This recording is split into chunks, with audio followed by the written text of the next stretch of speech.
veteran stock picker this morning to tell us how he will look at 2017. Joining us now is Basant Maheshwari, author and portfolio manager at Basant Maheshwari Wealth Advisors. Morning, Basant. Thank you very much for joining us. Well, first up, actually, I wanted to ask you about this digitization theme, which is on us. Is it giving you any ideas? Morning to you, Nata. As you know, digital India, if not decades, is going to take several years. Nothing gets changed overnight, and it's just right now it's a theme. Right now we're talking about it because we don't have cash to distribute at some areas, and as we all know, this can't happen overnight. You know, you have people who can't send WhatsApp messages, who can't send SMSs. So for the guys who are doing Paytm, they're already using the debit card. And we are doing this Digital India theme for people who don't have debit cards. I think that's going to take a lot of time. So that's not going to happen, obviously, but the trend starts immediately. So it's not that it doesn't start. But it's too early. I think the best of the bets over there are something which is not available in the secondary market. So, I mean, Paytm is one of them, so it's not available for us. Yeah. So we just have to wait till they come with an IPO. So it's that way right now. That's true, actually. Most of us who use Paytm have been using debit cards for years, so it hasn't really changed our life in any way. But Basant, good morning. And as we head into the new year, what are you optimistic about? What are the themes that you think could bring some value or wealth to investors? First thing I'm optimistic about is the increase in withdrawal limits on December 30th. So I think once that happens, we'll be back on track. Secondly, I think Lata was out in rural Bihar last week just to get a sense of what's happening. I think, as you would know, the liquidity preference theory says people hold cash for three reasons: the transaction motive, the precautionary motive, and the speculative motive. So economic transactions are not being handicapped right now. If you want to buy vegetables, eggs, wheat, and meat, you can get them.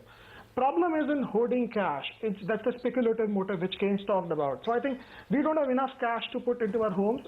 Earlier, if we were holding 50,000 rupees, now we want to hold 1 lakh rupees. So that's the problem right now. Every day it's improving. I think it should get better. It's just a stoppage. I think in February, we wouldn't be doing this program on demonetization. I can assure you of that. We'll be talking of what happened in the budget. So this is just a passing phase. Of course, it looks very big. And right now, I mean, everybody, all of us have got scared about it. But I think over the next 30 to 45, the struggle is whether it's going to improve in 15 days, 30 days, or 45 days. The struggle is now not that whether it would improve or it would not improve. Because now, earlier we had the problem of how much cash would not be deposited into the system. Now the problem is that what if more cash is deposited into the system? So I think we have handled this well. The price discounts the worst. And I think we should be fine and running again maybe by Jan-Feb next year. Okay. Basant, since you said you spoke about you traveled in rural Bihar, I wanted to get your view on the housing sector itself and therefore housing finance. You were the early identifier of Repco and the housing finance theme. Will realty be impacted to such an extent that even the other sectors like cement and housing finance we should be wary about? Yeah, I'm super bullish on housing finance, not the one which you spoke about. The housing finance which we own, of course, I can't disclose names, they're growing at more than 30%. See, when home prices go down, what happens is you defer your purchase. You say, kya pata sasta mile baad mein. So you defer your purchase. So to that extent, for a quarter or 2 quarters, there'll be postponement of purchases. So this is not like toothpaste, that if you don't brush your teeth today, you're going to brush it 2 times tomorrow, or maybe 4 times the day after. So all of that demand is going to come back in a lumpy nature. And once the black component goes out, the ability of these guys to fund more would increase because you need more white money. Thirdly, as the unorganized lending and borrowing finishes, the organized financiers would have a bigger pie to run on. So, you know, for example, if I'm buying a house, I'll say, give me 5 lakh rupees, I'll pay you interest every month, and I take cash from you and do it. All that business is going to stop. Nobody's going to give cash. Nobody's going to take cash. So I think the entire activity would increase. It's just but I think the screen discounts all of that. I'm not giving you something which is out of the extraordinary. This is very fair knowledge to everybody. And screen discounts all that. So I think, and lower home prices increases affordability, and lower home prices encourages people to go and buy. So I think that's going to come back with a bang. Maybe it might take a couple of quarters, but after that it's going to all come back. So out of the NBFC, which I own and like, and nothing has changed. I still own all of them. The NBFC space, the sectors that I'm talking about, housing finance is there top on the list.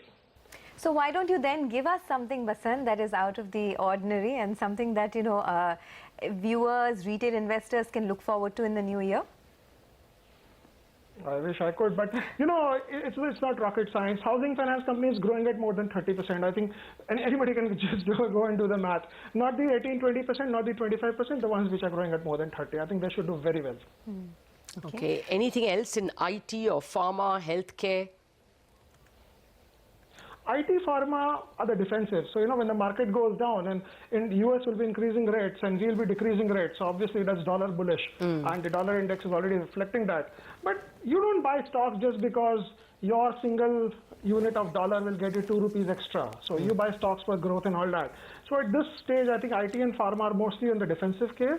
Preventive healthcare should become very big, but that's in the initial stages right now, diagnostic space and things like that, but very initial stages, and stocks are priced to perfection as well over there. So apart from that, I think the old themes would do well. Consumers will come back with a lag, the discretionary nature, where you were just postponing your purchases, or you could look at consumer finances as well. So I think all of that will be fine, but we still need. The struggle right now, as I said, is 15 days, 30 days, or 45 days. It's not of 0 and 1. It's not a binary now or never. But let me tell you, in rural India, Modi has become the Robin Hood of the 21st century. And people are happy not because the ordinary guy on the street or the farmer understands economics. He is happy because the rich are getting a little poorer. At least he thinks so. But the rich are very smart. Indians don't throw away old clothes. And they have not thrown away old notes. They've all stacked it up left, right, center. Now it's for the income tax department to come and do their work. Right. On a neat summary of demonetization and its impact, Basant Maheshwari.